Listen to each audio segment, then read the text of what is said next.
Welcome back, everybody. Hello, YouTube family and sis. Good morning. Good morning. Good morning. We're on lesson 254.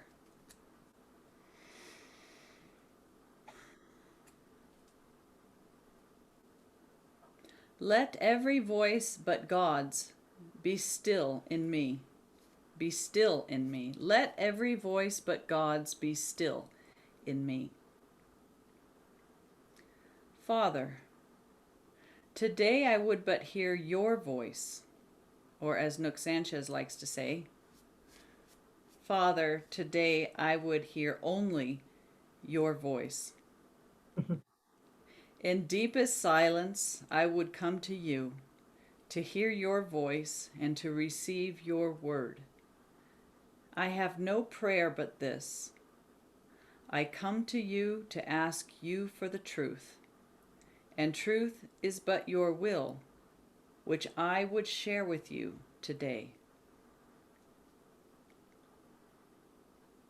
Today, we let no ego thoughts direct our words or actions.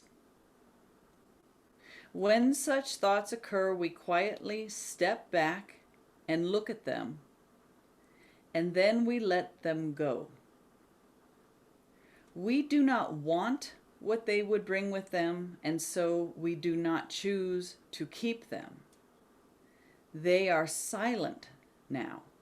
I just want to stop there for a second because it was really key, the relationship between we do not want them, they are silent now.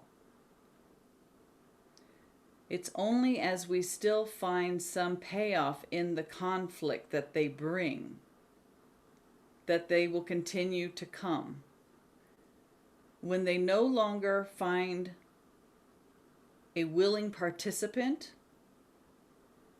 an active witness in our thought, they'll cease. That's not a judgment. That's how it works.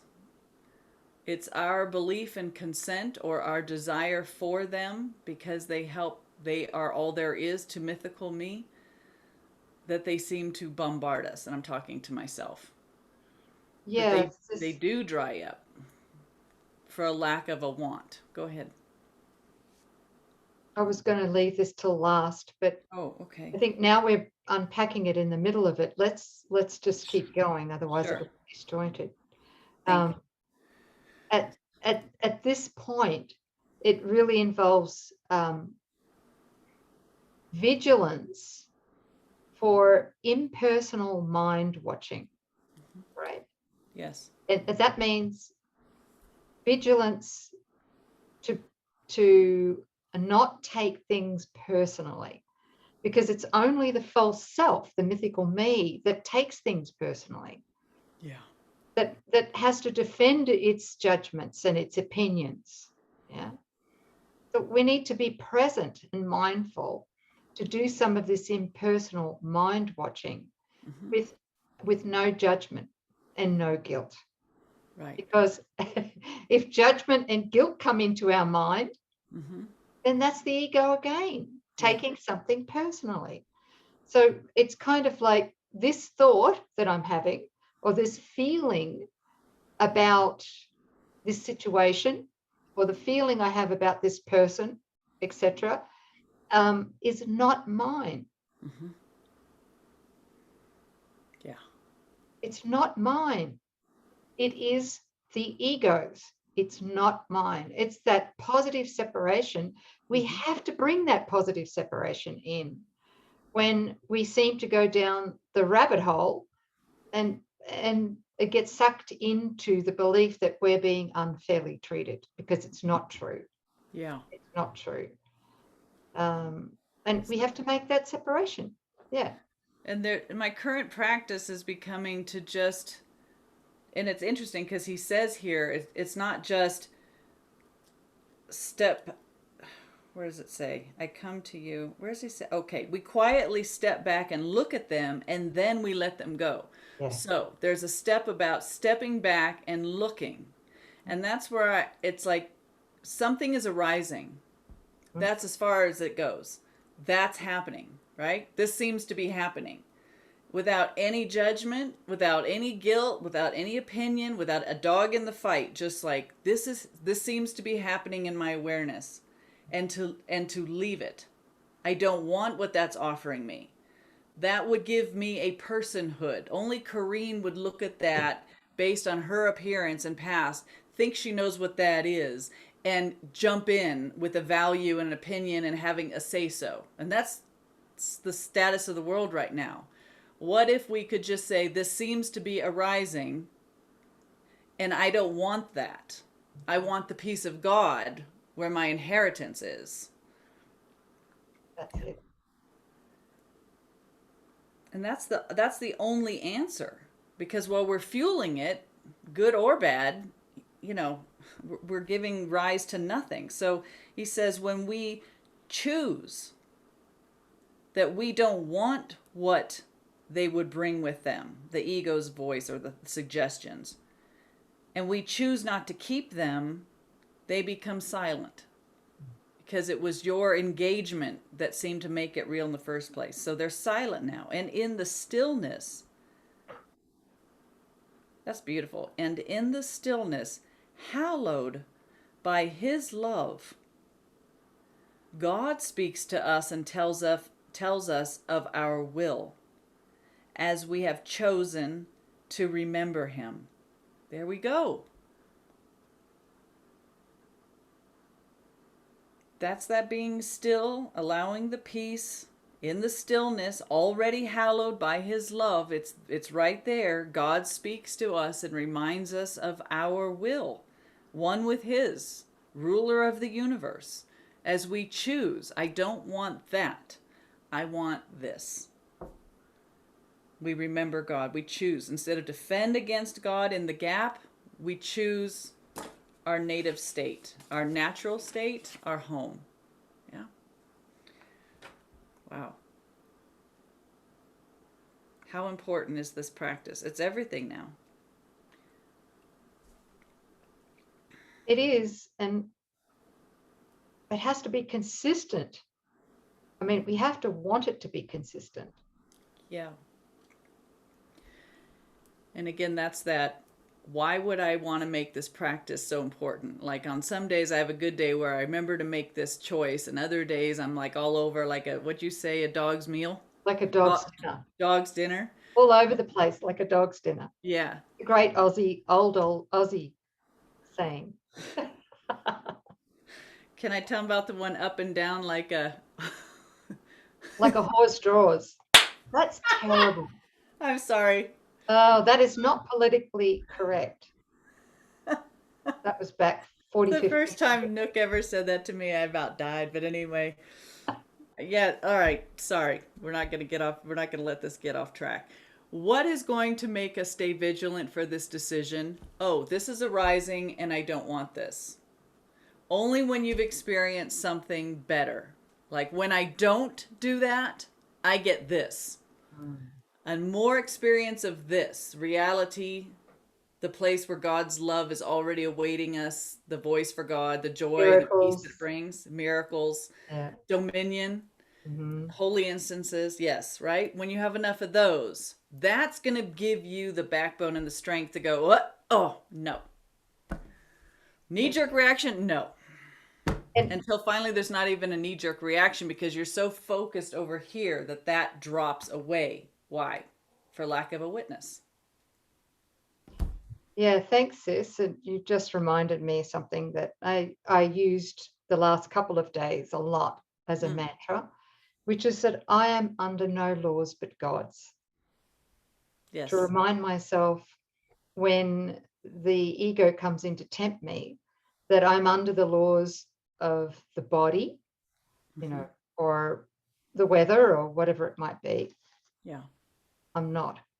No. I choose to remember that I'm only under the laws of God. That's when dominion can be harnessed and embodied here in the dream. Yeah. Yes, God's laws govern how we are, what we are, where we are, our condition, everything about our being. And those laws are the laws of health, harmony, perfection, holiness, innocence, goodness. Feels good.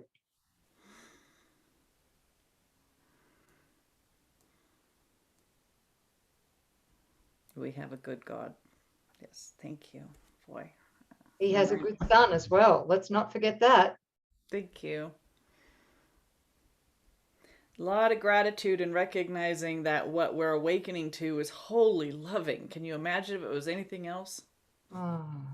An insane God, a God with a split mind. You know, wholly loving, wanting our happiness. There's some good news. Anything else, sis? Did we ring it out? I think so for now. Okay.